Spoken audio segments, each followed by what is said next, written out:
우리가 그 모양 위치 기억하려면 어떻게 생겼는지 특징을 잡아서 이걸 좀 단순화시켜서 기억을 해야 되거든요. 우리가 사진처럼 이렇게 외울 수는 없으니까. 그래서 우리가 지난 시간에 가장 북쪽 경계선은 이렇게 생겼더라. 대충 각도 같은 것도 한 번만 살펴보시면 좋고요.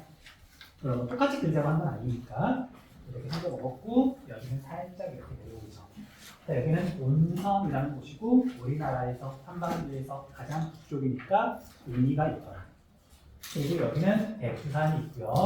여기는 중강진이라고 하는 지역인데 여기는 바다에서 멀리 떨어져 있고 북쪽이다 보니까 기후 단어에서 주로 불러보더라. 그 정도만 얼핏 기억하시면 돼요. 여기는 시의주라는 곳이죠. 중국이랑 가까운 곳이에요. 자, 이렇게 생겼고요. 그 다음에 여기에서부터 여기까지의 거리하고 여기서부터 여기 끝나는 지점이 있죠. 황해안이 끝나는 지점. 여기하고의 거리가 얼추 비슷해요. 그리고 이게 꺾여 있는 각도도 보시면 되는데 일자가 아니라 살짝 이 방향이죠. 그래서 여기 끝 지점은 뭐 여기쯤 될 것이다. 그대로 그리라는 게 아니라 머릿속으로 알고 있는 거랑 그냥 그리는 거랑 다르니까. 자, 그럼 여기는 해안선이 좀 복잡하게 생겼는데 단순화시키면 곡선 3개로 표현할 수가 있어요. 그것도 3등분을 해서. 그래서 가장 북쪽에 하나, 그 다음에 가운데쯤에 하나, 그 다음에 가장 아래쪽에 이렇게. 이게 우리나라 황해안을 단순하게 나타낸 거예요. 그런 것 같아요?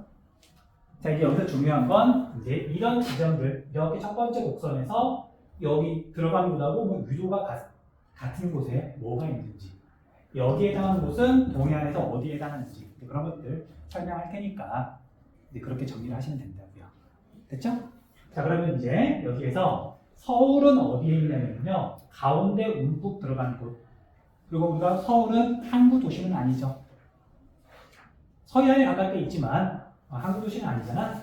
여기 가운데 조금 안쪽에 여기에 서울이 있어요. 뭐 서울은 이렇게 찾으면 돼. 그리고 쭉 내려오면 가장 끝쪽에 이제 남해안하고 만나는 여기에 어떤 도시가 있냐면요, 목포가 있어요.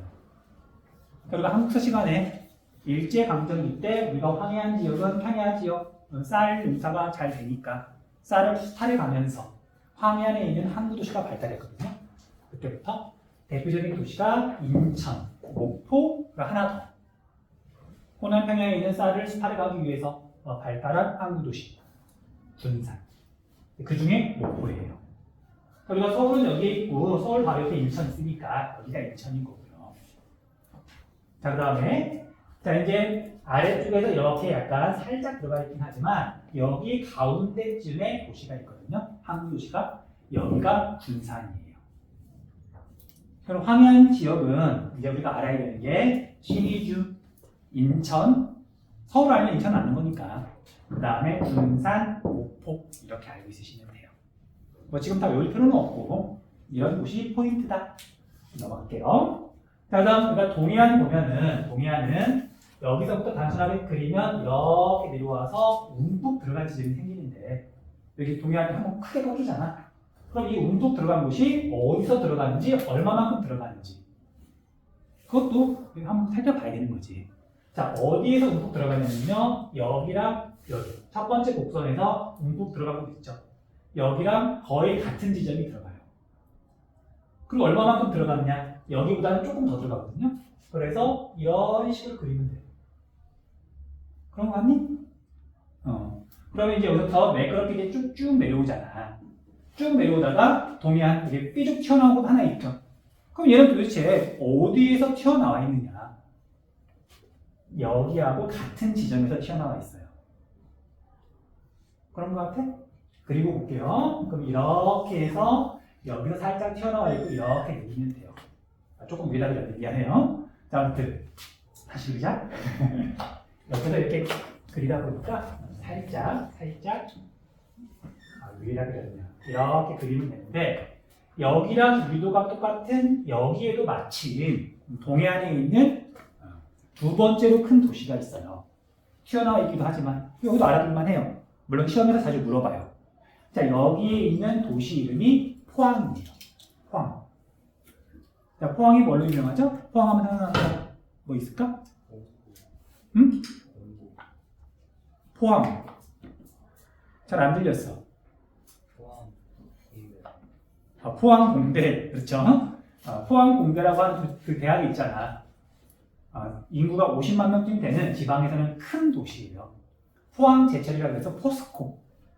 그게 포항이 있거든요. 자, 아무튼 그래서 포항 알아둘만 해요. 알아둬야 돼. 알아둘만 한 게 아니라 알아둬야 돼요. 그래서 군산하고 포항은 위도가 같은 곳에 있다. 알아둬야 되는 거지. 자, 그 다음에 이제 이쪽은 동해안하고 남해안하고 만나는 곳인데 여기하고 여기 만나는 지점하고 비교를 해보면 이쪽이 약간 더 북쪽이죠. 우리가 서해안 쪽이 더 남쪽까지 내려가 있잖아. 자, 여러분들 우리나라 땅끝마을이 어디 있어? 땅끝마을이 어디야? 땅끝마을 이름 들어봤잖아. 어디 땅끝마을? 해남이죠. 그럼 해남은 어디냐면은 목포보다 사실 조금 더 아래쪽에 이렇게 표시를 했지만 여기 쪽이 해남이에요. 그리고 이쪽은 이렇게 그렇게 단순하게 그려서 그러니까 황해안 제일 남쪽이 동해안 제일 남쪽보다도 더 남쪽이라고 모양 자체가. 자, 그러면 동해안하고 남해안하고 만나는 이 지점에 우리나라에서 두 번째로 큰 도시가 있어요. 어디? 부산. 우리나라에서 두 번째로 큰 도시는 부산이에요. 가장 큰 항구 도시기도 하고. 됐죠? 이렇게 기본적으로 찾으시면 돼요. 자, 이거 가지고 조금만 더 이야기를 할게요. 자, 우리가 그 지도에는 지금 표시가 안 되어 있긴 하지만 뒤에 가면 어차피 나올 거니까 지금은 눈으로만 보세요. 자, 여러분들 북한에서 제일 큰 도시 어디야? 북한의 수도? 평양이죠. 그럼 우리가 평양은 어디에 있느냐? 자, 우리가 이제 이런 식으로 평양을 그리면 어디 있는지 몰라요. 평양은 어디 있냐면요. 움푹 들어간 여기랑 위도가 똑같아요. 그리고 평양도 평야 지역에 있거든요. 자, 우리나라는 동쪽이 높고 서쪽이 낮잖아. 큰 도시들은 주로 서쪽에 있잖아. 근데 평양도 항구 도시는 아니에요. 그래서 서울과 비슷하게 이렇게 와서 여기쯤이 평양이에요. 그런 식으로 찾는 거야.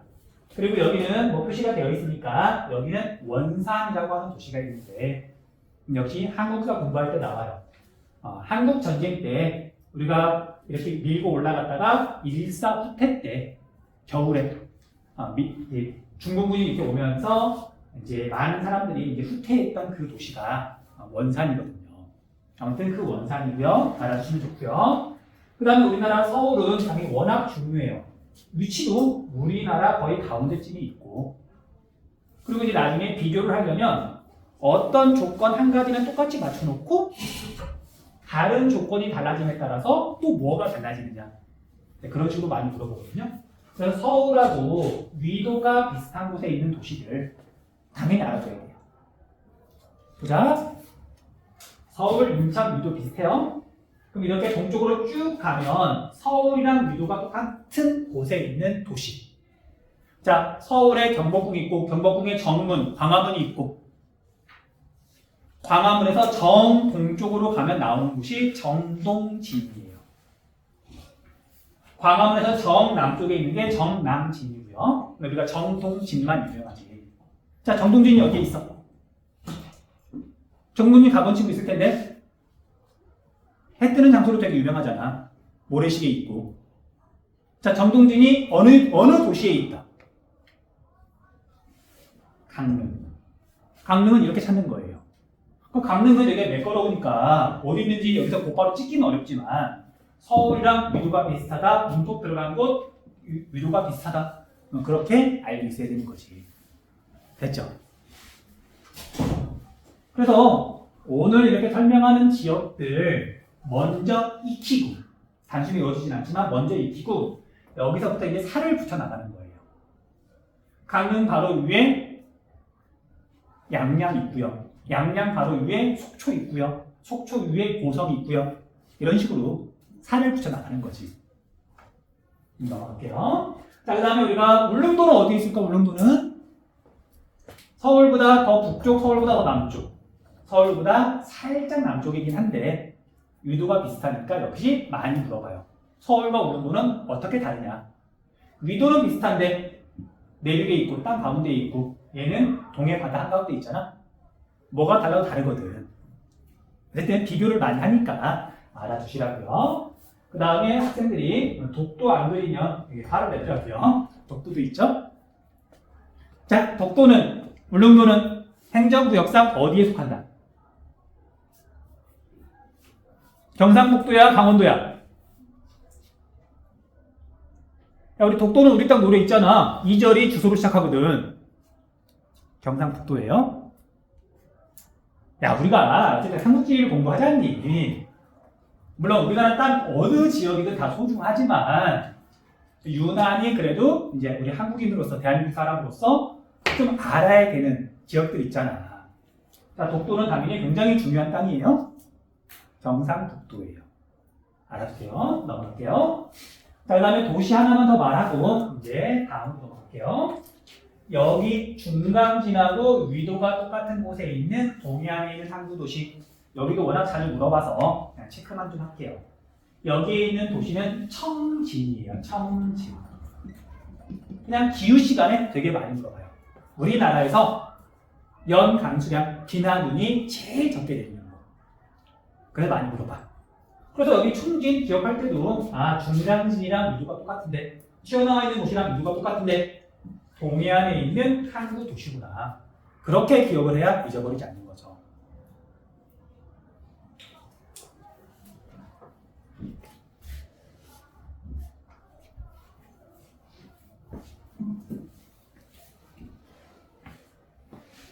하나만 더 할게요. 상징에 여기가 여기 부산 찾는 게 쉬워? 서울에서 굉장히 멀리 떨어져 있는데 동해안과 남해안이 만나는 지점, 여기에 부산이 있고요. 부산이랑 위도가 똑같은데 이제 항구 도시는 아니고 전라도 쪽에 있는 전라도의 중심 도시 광주가 있어요. 광주랑 부산이랑 위도가 똑같아요. 선생님이 이제 배중 없이 프린트를 나눠줬는데 프린트 중에 보면 이 백지도 있을 거예요. 여기 보면 부산도 표시가 되어 있고 광주도 표시가 되어 있어요. 참고로 이런 지도는 필요하면 언제든 줄 테니까 너무 깔끔하게 이렇게 필기하려고 할 필요는 없어요. 그리고 지금 이야기하는 거 뒤에 가면 계속 나오거든요. 그러니까 외우려고 하지 말라도 뒤에 나오면 그때 한 번씩만 더 봐주면 그때 봐주면 사실 머지않아서 외워지는데 이번에 외우고 나중에 또 안 보면 또 금방 잊어버리잖아. 아무튼 자, 이렇게 해서 우리나라 해양선 모양을 기준으로 해서 간단하게 살펴봤네요. 자, 그 다음에 또 뒤에서 나오는 내용이지만 간단하게 어쨌든 우리가 한국지리 처음 막 공부하기 시작했으니까 기본적인 정보 조금만 적어줄게요. 자, 먼저 우리 한반도의 면적, 대한민국의 면적. 참고로 대한민국은 북한을 포함한다? 우리 한국지리 하고 있잖아. 여기서 한국이라고 하는 건 대한민국을 말하는데 우리나라 헌법상 한반도가 대한민국이고요. 한반도의 북쪽을 이상한 애들이 지금 강제로 점령하고 있다고 보고 있어요. 그래서 한국지리 시간에 우리나라라 그러면 북한을 포함한다고 무조건. 그래서 면적은요, 전부에서 22만 제곱킬로미터고요. 이것도 외워주세요. 나중에 여러분들 국제적으로 뭔가 할 때 우리나라랑 다른 나라랑 면적을 비교할 때 우리나라보다 몇 배나 넓냐? 그래야 감이 있잖아. 그러니까 제일 많이 비교하는 것 중에 하나가 우리나라 어떤 지역을 비교할 때 여의도보다 몇 배나 넓냐? 그런 거 많이 비교하거든. 기준이 있어야 비교를 하잖아요. 그래서 우리나라는 총 면적이 22만 제곱킬로미터고요. 자, 그러면 북한 빼고 실제로 우리가 남한만 이렇게 영향력이 있으니까 자, 남한은 면적이 얼마가 되냐면요. 반올림하면 정확히 10만 제곱킬로미터예요. 10만이니까 외우기 쉽죠? 외우세요. 남한의 면적은 약 10만 제곱킬로미터다.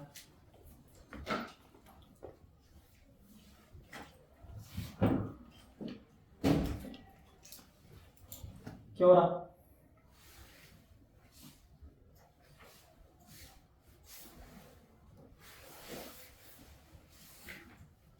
자, 우리 남한의 인구수 대략 몇 명? 남한 인구. 우리나라 인구, 북한 빼고 약 5천만 명. 알고 있는 거잖아? 그럼 우리나라 인구 밀도는 대략 몇 명? 1제곱킬로미터당 몇 명이 산다? 5천만을 10만으로 나누면 돼요. 그 우리나라 인구 밀도는 약 1제곱킬로미터당 500명이 살고 있어요. 그러니까 이 정도면 인구 밀도가 되게 높은 걸 알고 있죠. 그러니까 앞으로 뭐 다른 나라 정보를 볼 때 우리나라랑 비교해서 그래야 좀 감이 있는 거니까.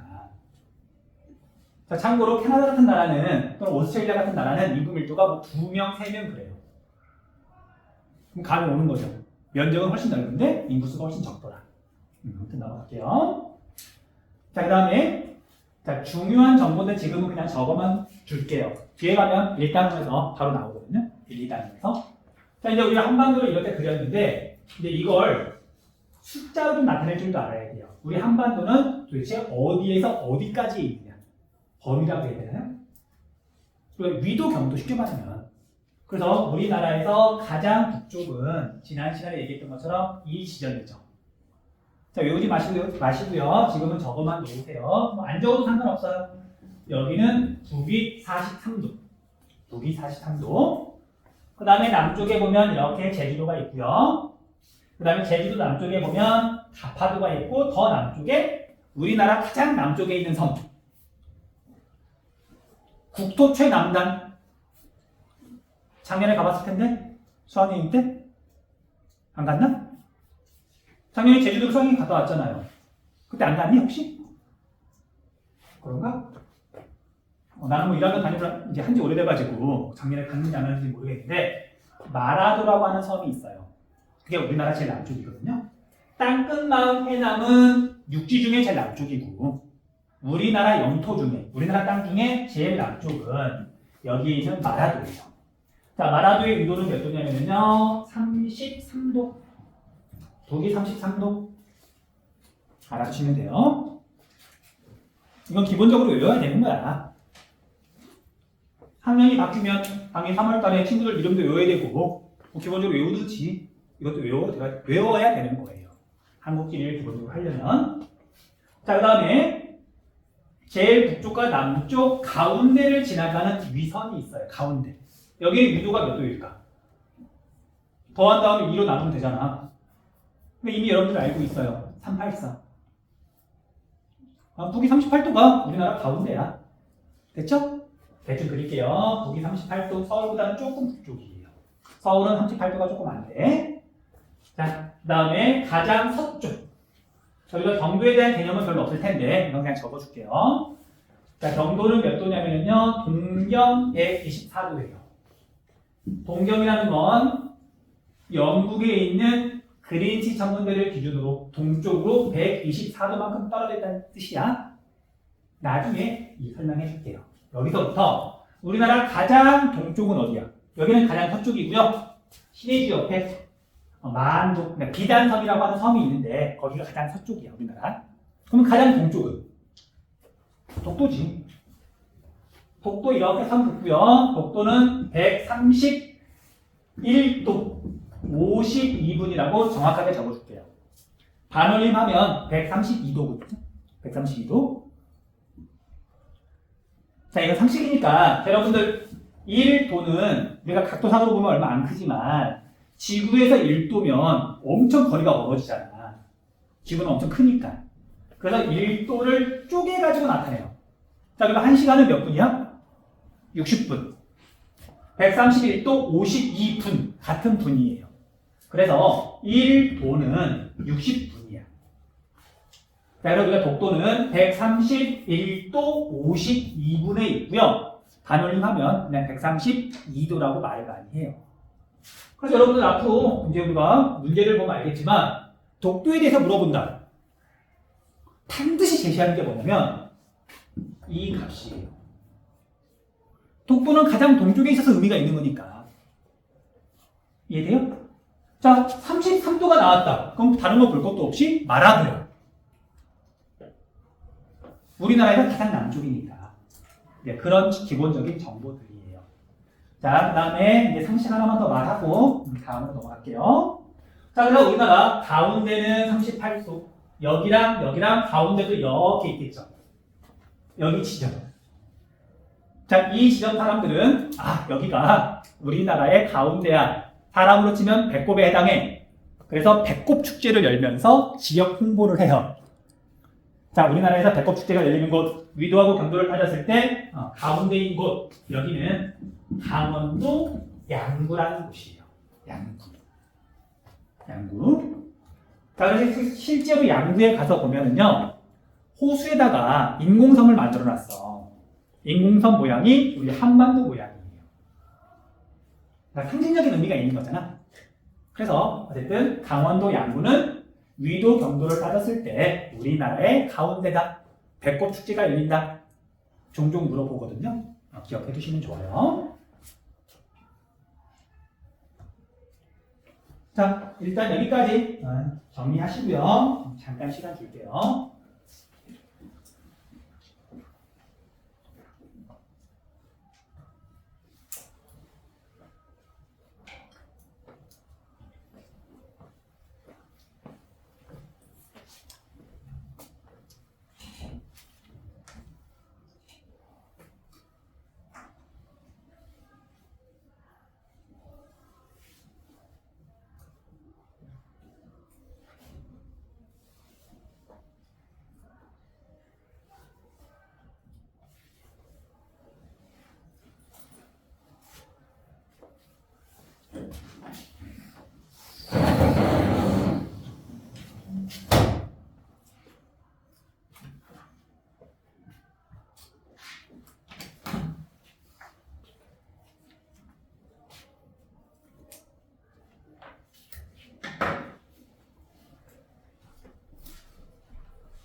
자, 그 다음에 여기 백지도에다가 계속 적을 거 있으면 적으세요. 자, 이제 우리가 행정구역이라는 게 있잖아요. 그래서 우리가 나중에 보면 문제를 출제할 때 행정구역 단위별로 자료가 나와요. 경기도는 인구가 몇 명이다. 강원도는 몇 명이다. 그런 식으로 나오거든. 그래서 행정구역은 기본적으로 알고 있어야 돼요. 자, 이건 여러분 알고 있는 친구도 있겠지만 잘 모르는 친구도 있을 건데 일단 적어 놓으시고요. 나중에 자연스럽게 외워지게 될 거예요. 자, 북한부터 할게요. 그리고 행정구역 이름은 그 지역에 있던 조선시대 핵심 도시에서 이름을 따왔어요. 자, 우리가 강원도 있죠, 강원도. 그럼 강원도에 있는 대표 도시, 강원도에 있는 유명한 도시 뭐가 있을까? 아까 강릉 나왔잖아요. 강 따오고 그럼 원은? 원주. 그럼 전라도는? 어느 도시의 이름을 따오니까? 전주. 라는? 나주. 그런 식인 거예요. 충청도는 충주, 청주. 됐어요? 하여튼 그런 식이야. 자, 아무튼 우리가 북한부터 보자면요. 여기 두 개를 묶어서 평안도라고 불러요. 그 중에 하나는 평양이고요. 하나는 안주인데 안주는 물론 상관없고 평양이 있는 곳 평안도, 평안북도, 평안남도. 됐죠? 그렇게 하면 알고 있으면 돼요. 자, 그 다음에 여기는 함경도인데 함경북도, 함경남도. 여기서 함은 함흥에서 나온 거예요. 함흥. 함흥냉면 할 때 그 함이에요. 그래서 여기는 함경도, 함경북도, 함경남도. 그 다음에 여기는 황해도라는 곳인데 좀 작죠? 작다 보니까 두 개를 쪼개져 있지 않고요. 그냥 황해도예요. 물론 대표 도시가 옛날에 황주, 해주였었는데 지금은 그렇게까지 알 필요는 없고요. 네? 자, 그 다음에 서울 주변에 여기는 경기도죠. 뭐 경기도 모르는 사람은 없을 거고. 자, 그래서 우리가 강원도는 동해 바다를 갈 때 강원도를 가잖아요. 서울에서. 서울의 동쪽, 여기가 강원도. 강릉, 원주, 강원도. 자, 그 다음에 경기도의 바로 남쪽, 여기는 다른 데는 경상북도, 경상남도, 전라북도, 전라남도, 평안북도, 평안남도, 남북으로 쪼개져 있는데 얘는 사실은 동서로 쪼개져 있어요. 근데 우리가 통일시키려고, 용어를 통일시키려고 충청북도, 그나마 조금 더 북쪽까지 있으니까 충청북도, 충청남도예요. 합치면 충청도, 경기도 바로 밑에가 충청도예요. 자, 그리고 전주, 나주 합쳐서 전라도는 여기고요. 여기. 그 다음에 경상도는 경주, 상주 해서 경상도인데, 자, 여러분들 이건 알고 있죠? 그러니까 왜 그러냐면 전라도랑 경상도랑 이렇게 헷갈리는 친구들 많이 있거든, 사실은. 근데 우리가 경주는 안 헷갈려요. 자, 경주가 과거에 삼국시대 때 어느 나라 수도였죠? 신라.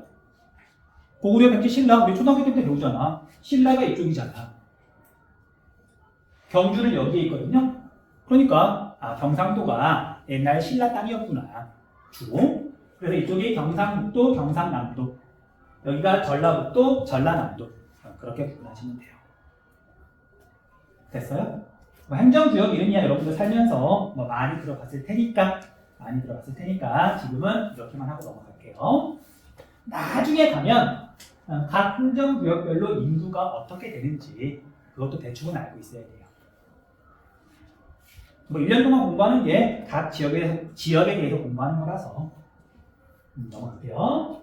자, 그 다음에 우리나라의 대도시.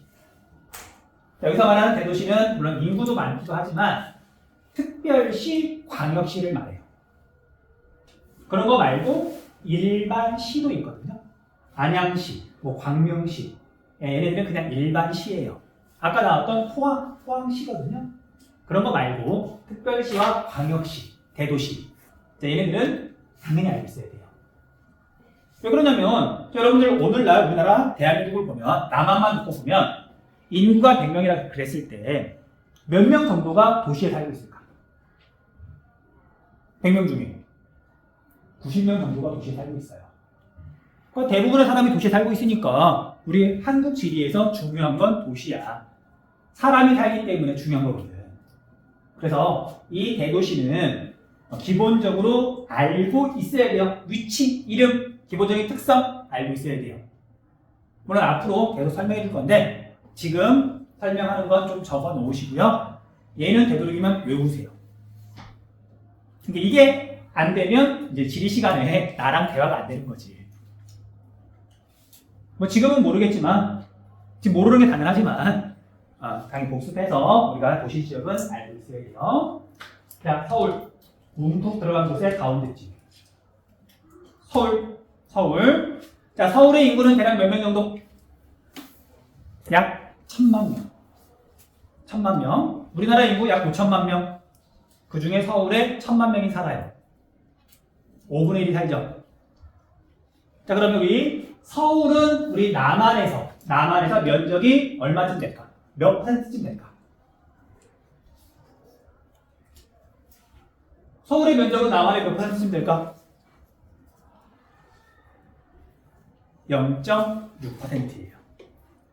0.6% 안에 20%나 되는 사람이 살다 보니까 서울이 이렇게 빽빽한 거지.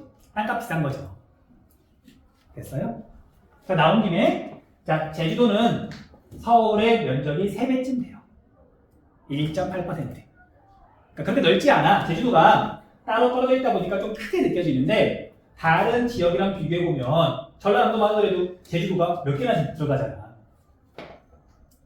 자, 아무튼 서울은 1%가 안 된다. 하지만 인구는 20% 정도가 살고 있다.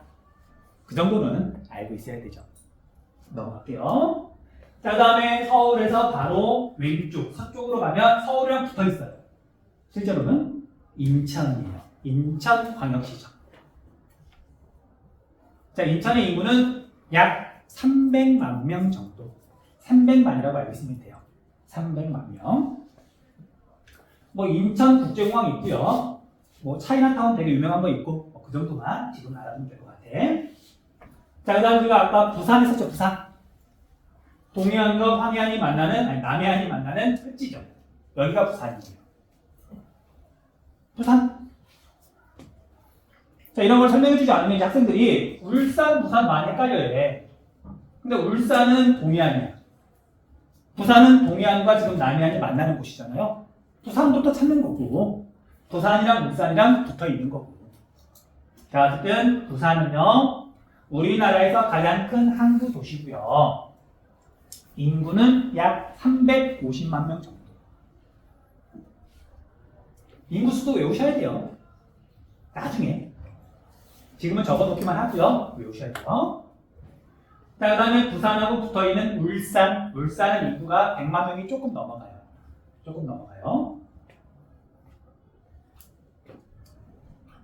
넘어갈게요. 자, 그 다음에 우리 아까 광주 했었죠.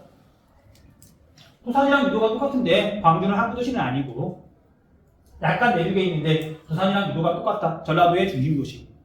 광주 광역시. 그렇게 구분하시면 돼. 자, 그 다음에 대구는 어디에 있냐? 대구 경상도에 있는데 포항이랑 유도가 비슷해요. 근데 약간 내륙이잖아?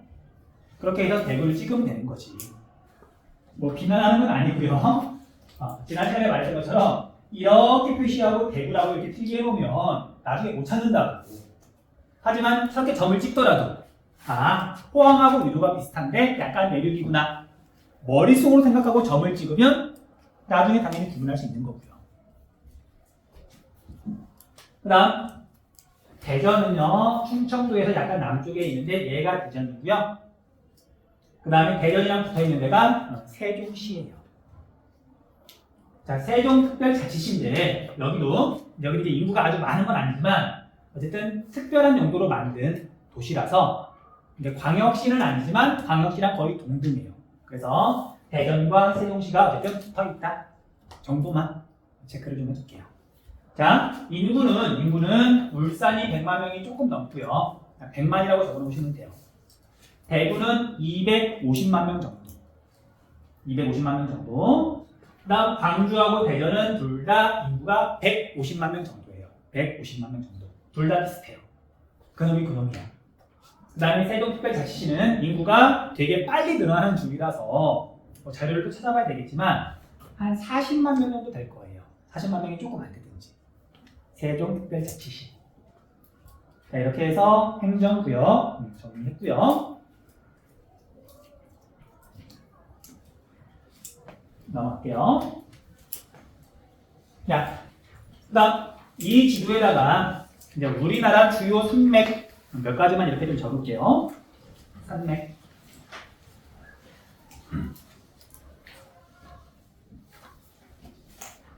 자, 우리가 앞으로 계속 공부를 해보면서 이제 알겠지만 결국은 땅 위에서 자연환경 위에서 사람이 살아가는 모습을 공부하는 게 지리거든. 그리고 여기랑 사는 모습이 왜 다른가? 그런 이유를 파악하는 게 결국은 지리예요. 장소가 다른데 위치가 다른데 사람이 사는 모습이 다르단 말이야. 왜 달라지느냐? 그런데 어쨌든 사람이 살아가는 모습을 결정하는 여러 가지 것들 중에 정말 크게 영향을 미치는 게 높은 산줄기예요. 쉽게 말하면 태백산맥이 있어. 넘어다니기 힘들죠?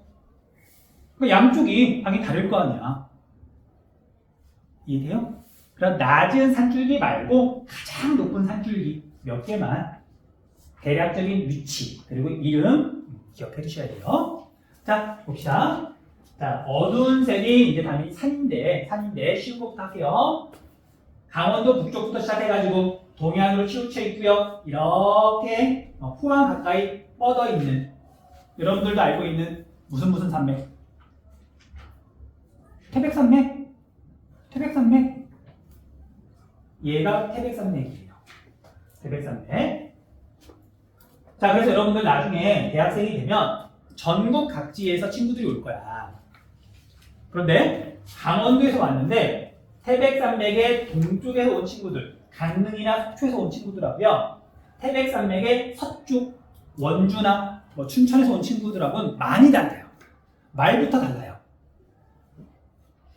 농담 반 진담 반으로 처음 강원도 토박이들이 하는 말을 들어보잖아요.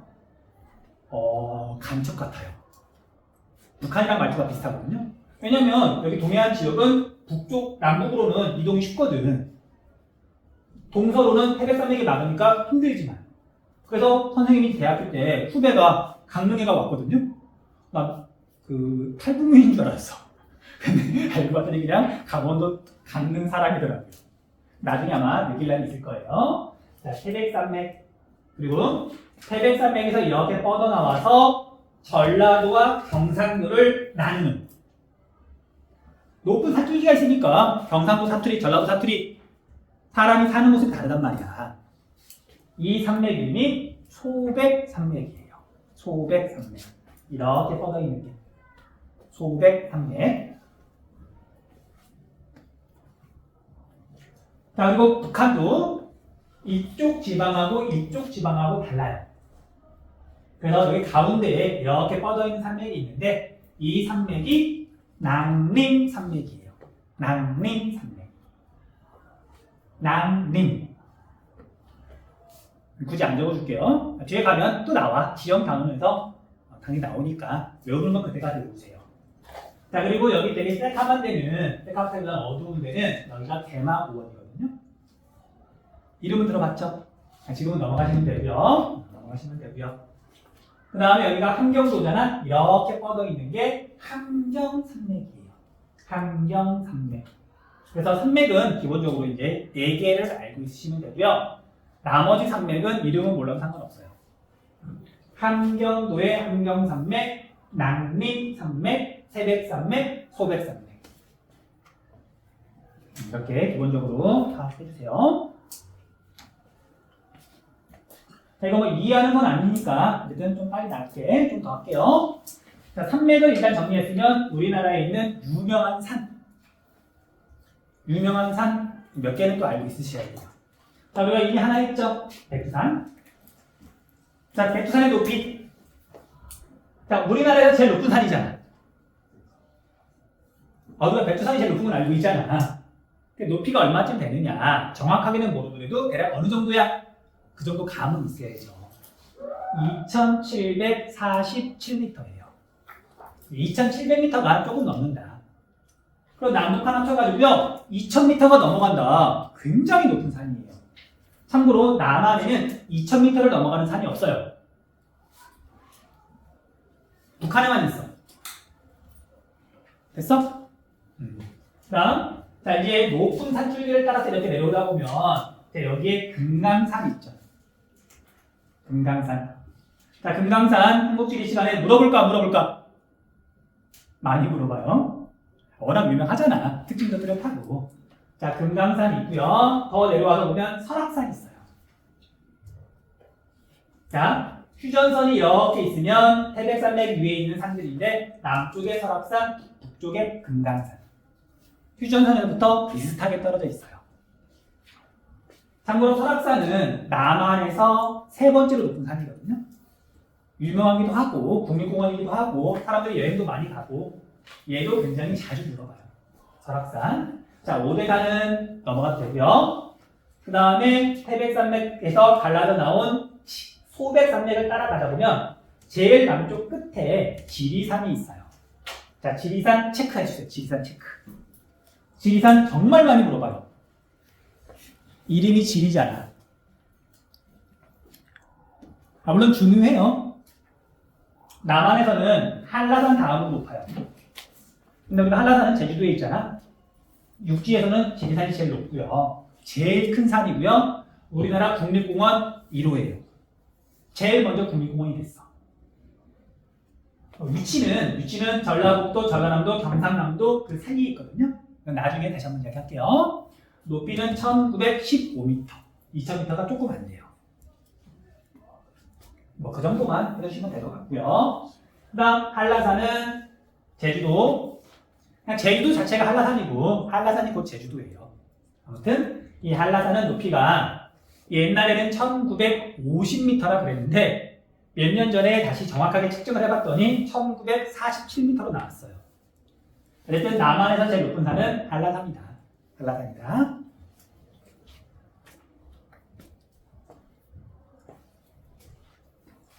그냥 산 이름 한번 들어보라고 불러준 거고 지금 외울 필요는 없어. 나중에 지형 단원에서 자세히 공부할 거예요. 자, 하천도 마찬가지예요. 자, 물은 높은 데서 낮은 데로 흐르죠. 어두운 데서 시작해가지고 바다로 흘러가잖아. 자, 우리나라에 당연히 하천이 되게 많은데 그 중에 큰 것만 지금 이름만 좀 불러줄게요. 나중에는 물론 대략적인 위치 구분을 할 줄 알아야 되는데 자, 백산을 시작해가지고 북쪽을 따라서 흘러서 여기 신의주 쪽으로 흘러가는 우리나라에서 가장 큰 강, 가장 긴 강, 압록강이에요. 압록강. 한국사 시간에 6.25 전쟁 때 유엔군하고 우리나라 국군이 압록강까지 이렇게 밀고 올라갔다가 1.4 때 때부터 하는 거거든요. 뭐 그럴 때도 나오고 압록강도 우리가 당연히 알아야 되는 강이에요. 큰 강, 중요한 강이에요. 그 다음에 우리가 서울을 지나가는 강, 북쪽에서 오는 북한강, 남쪽에서 오는 남한강. 두물머리에서 만나가지고 한강이 되는 거죠. 한강은 다 알고 있잖아. 서울을 지나가니까. 그 다음 북한의 수도 평양, 평양이 여기 있어요. 대동강이라고 써있는 글씨 여기가 평양이거든요. 원산이랑 이유가 비슷하죠. 남한에는 한강, 북한에는 대동강, 성격 똑같아요. 평양을 지나가는 큰 강, 대동강 넘어가시면 되고요. 자, 그 다음에 하류 지역, 하부 지역이 여기가 포항, 여기가 군산. 군산으로 올라가는 강이 있는데 하부 지역은 충청남도와 전라북도의 경계가 되는 금강이에요. 금강. 큰 강이에요. 우리나라에서 꽤 큰 강이야. 금강.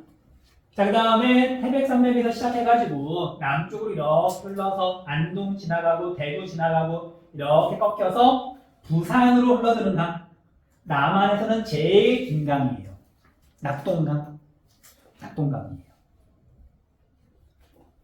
아마 이름은 들어봤을 거야. 자, 그리고 다시 북한 쪽으로 와가지고요. 백두산 근처에서 시작해가지고 동해로 올라가는 강. 두만강. 두만강. 자, 지금 설명한 강이 우리나라에서 크기가 큰 중요한 6대 하천이에요. 6개.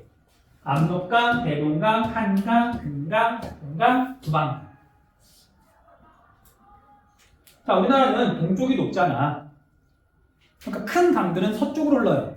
그래서 압록강, 대동강, 한강, 금강은 4개가 서쪽으로 흐르고 남쪽으로 하나, 낙동강, 동쪽으로 하나. 이건 지형이랑 관련이 있는 거잖아. 땅의 모양에 따라서 하천이 흘러가니까. 자, 다시 말하지만 이거 당연히 단순히 안 외워져요. 외우려고 하지 말고 지금은 이름만 한번 들어봤다 정도. 나중에 지형 단원 또는 뭐 다른 데서 이런 것들이 나오면 그때마다 보시면 돼요. 자, 혹시 여기까지 해서 궁금한 거